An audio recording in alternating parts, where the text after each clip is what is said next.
MP David Coleman, facts do matter in politics, and he was in the They middle do of indeed, Peter. telling another falsehood. She is back, though, with 3 extra people. That's where it's a fair point, that the full DD election has delivered 3 extra One Nation senators beyond her. Well, look, I mean, the important change in the Senate voting system was that the Senate now reflects the people who are actually voted for. As you know, previously with the preference deals, that wasn't always the case.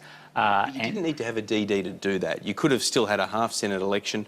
Most of those individuals, you know, Lionhelm, Lambie, Bob Day, they got back anyway. So if you'd only had the half Senate election at the end of the year, you wouldn't have had a long campaign. The PM wouldn't have had to donate $1 million. You wouldn't have had 10 weeks with a caretaker government, essentially, and you wouldn't have had 3 One Nation senators. Well, it was important to hold the double dissolution election in relation to the industrial relations issues, but I mean the broader. So if you don't get that through the Parliament, then that will confirm the failure of the DD election. Well, no, I wouldn't subscribe to that view, Peter, but obviously that was the rationale for the election, and that was the right thing to do.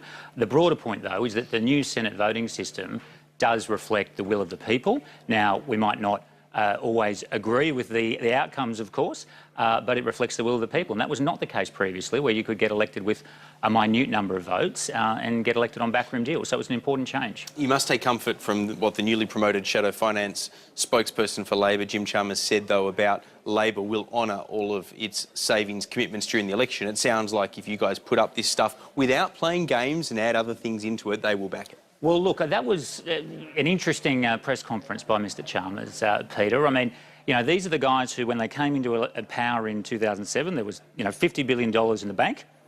6 years later, $200 billion of debt.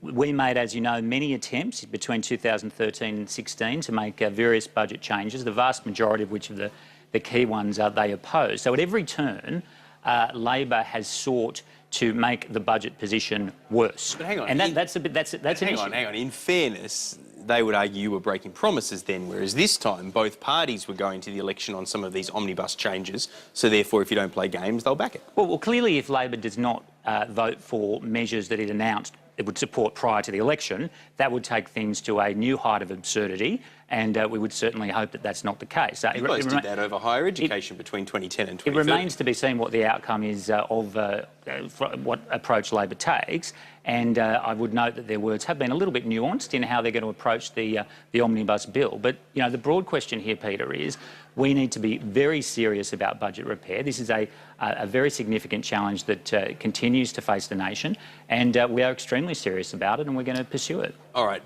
you've got the chairmanship of the House Economics Committee. You're going to be able to grill the bank CEOs once a year when they get dragged to Canberra under the changed prescription by the government in relation to, you know, dealing with the banks. How can you ensure that you're not just hitting them over the head with a wet lettuce leaf?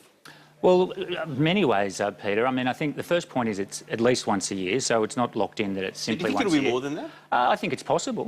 You know, obviously, if there are issues that are unresolved and there are further questions that need to be asked, that's entirely possible. So at least once Likely, though, do you think? I wouldn't want to get into a nuanced discussion about that, but I would certainly say it's not out of the question.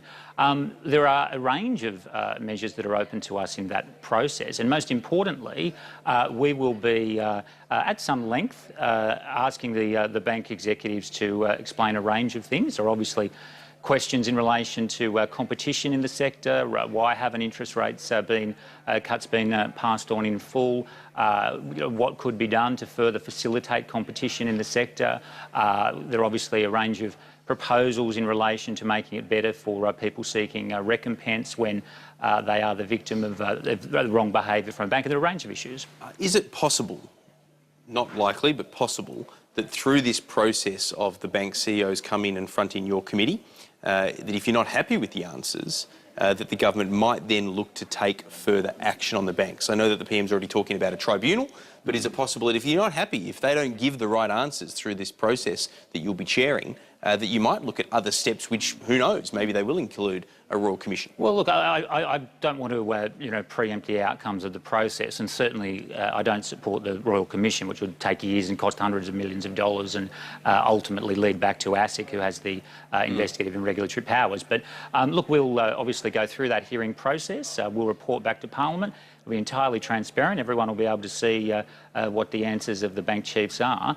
And importantly, that's going to happen every year. So this isn't just a one-off inquiry.